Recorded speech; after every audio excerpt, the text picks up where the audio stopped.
सांप के डर से जंगल नहीं छोड़ा करते। सांप के फन को कुचलने का हुनर सीखना पड़ता है, क्योंकि हम जिस धर्म से हैं उस धर्म में सांपों को तो दूध पिलाने की परंपरा रही है। हाँ, परंतु अगर वो सांप अपनी आवश्यकता से अधिक फन फैलाने लगे तो नाग यज्ञ का विधान भी हमें आता है। नाग यज्ञ को नहीं भूलना चाहिए। पूरी दुनिया ने देख लिया हम कैसा वचन निभाते हैं। जब सौगंध श्री राम की खाते हैं तो मंदिर वहीं बनाते हैं। जय श्री राम। राष्ट्र प्रथम, वंदे मातरम, हर हर महादेव। मित्रों, 11 जनवरी को तैयारी कर रहे हो कि नहीं कर रहे हो? हाँ, 22 जनवरी मत याद रखो। राम जी का जो प्राण प्रतिष्ठा दिवस था, पिछले साल 22 जनवरी को जो तिथि, जो समय था, हिंदू पंचांग के अनुसार वो तिथि, वो समय 11 जनवरी को आ रहा है। श्री राम जी के आगमन पर होने वाला दीपोत्सव, भव्य दिव्य दिवाली, हमको आप सबको 11 जनवरी को मनाना चाहिए, क्योंकि ये बहुत महत्वपूर्ण दिन है। अगर हम इंग्लिश कैलेंडर के हिसाब से चलते रहेंगे ना, तो हम आने वाली पीढ़ी को उत्तर नहीं दे पाएंगे, क्योंकि अभी जो भी सनातन धर्म में त्यौहार होते हैं वो सब हिंदी पंचांग के अनुसार होते हैं, हिंदी कैलेंडर्स के अनुसार होते हैं। तो ये किसी पर्व, किसी त्यौहार से कम थोड़ी ना है। ये तो साक्षात अपनी आँखों से हमने देखा है, हमारे आँखों के सामने दिवाली मनाई गई। तो हम इसे क्यों, इसका पाश्चात्यकरण करें? क्यों हम इसको अंग्रेजी कैलेंडर के हिसाब से मनाएं? इसे भी सनातन धर्म में जो वैदिक कैलेंडर है उसके अनुसार ही मनाया जाना चाहिए। शायद आप लोग समझ गए मैं क्या बोलना चाहता हूँ। और इस दिन पूरा धूमधाम तरीके से मनाना है, कोई कमी नहीं रहना चाहिए। झालरें जो दिवाली की थी ना, फिर से लगा दो अगर उतार लिए हैं तो, और पूरा जगमग जगमग होना चाहिए। कम से कम भगवा ध्वज तो अपने दरवाजे पर जरूर लगाना, और 5 दिया तो कम से कम जलाना ही जलाना। अगर कोई भी सनातनी है दिया जलाने में समर्थ नहीं है, सक्षम नहीं है, क्योंकि कुछ लोग हो सकते हैं बहुत ही गरीब टाइप के, हो सकता है, ऐसा ये नहीं कि सनातनी है अधिक गरीब नहीं हो सकता। 2 दिया 5 दिया जलाने में कौन सी बड़ी बात, हो सकता है। कंडीशन को कोई मना नहीं कर सकता, कुछ भी हो सकता है।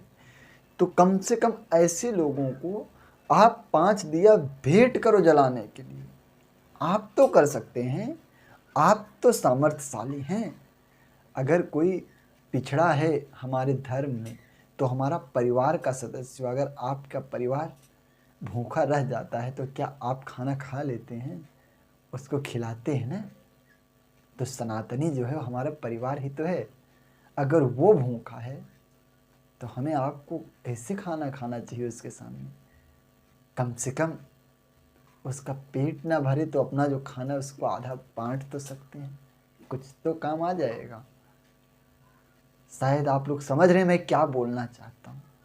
अगर हमें भारत को अपना देश, अपनी मातृभूमि मानना पड़ेगा, अगर ये धरती हमारी माँ है, तो यहाँ के मूल निवासी हमारे भाई बंधु हुए।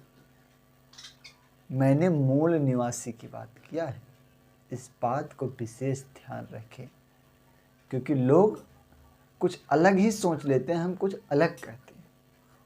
तो सनातनियों का साथ दो, आओ मिल करके हम सब भारत को विश्व गुरु बनाएं।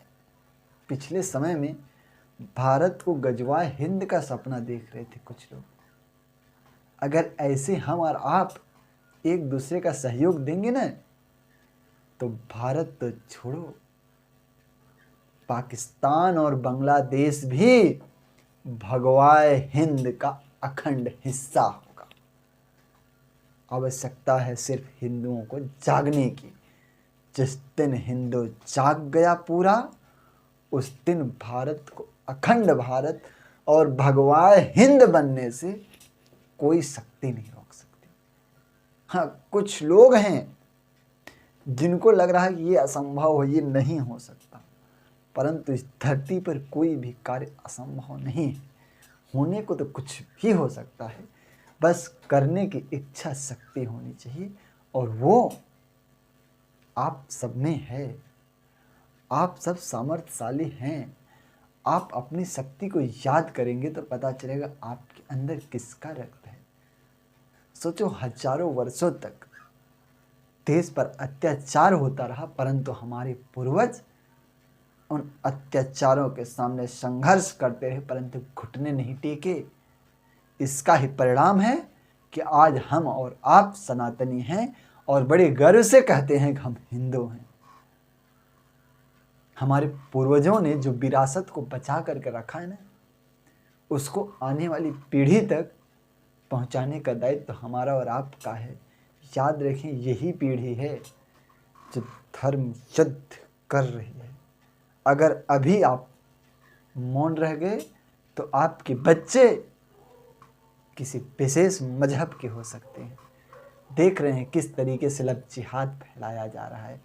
देख रहे हैं किस तरीके से जबरन धर्मांतरण करवाए जा रहे हैं, किस तरीके से सेक्स स्कैंडल चलाया जा रहा है। अजमेर शरीफ जैसे दरगाह पर विगत समय में हुआ था। हर तरीके से हिंदुओं को तोड़ने का साजिश किया जा रहा है।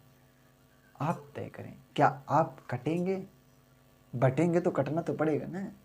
अगर बटेंगे तो कटेंगे। बांग्लादेश के हिंदुओं को देखो, उन्होंने सांप को तो दूध भरपूर पिलाया, परंतु फन कुचलने का हुनर भूल गए। इसलिए मित्रों, सांप के डर से जंगल नहीं छोड़ा करते। सांप के फन को कुचलने का हुनर सीखना पड़ता है, क्योंकि हम जिस धर्म से हैं उस धर्म में सांपों को तो दूध पिलाने की परंपरा रही है।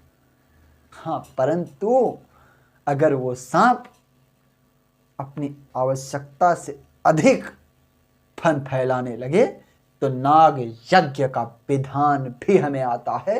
नाग यज्ञ को नहीं भूलना चाहिए। आप लोग समझदार हैं, जो भारत में सांपों को दूध पिला रहे हो ना, तो उनके डर से भारत मत छोड़ो, क्योंकि दूसरा विकल्प नहीं है, बल्कि नाग यज्ञ का विधान ढूंढो।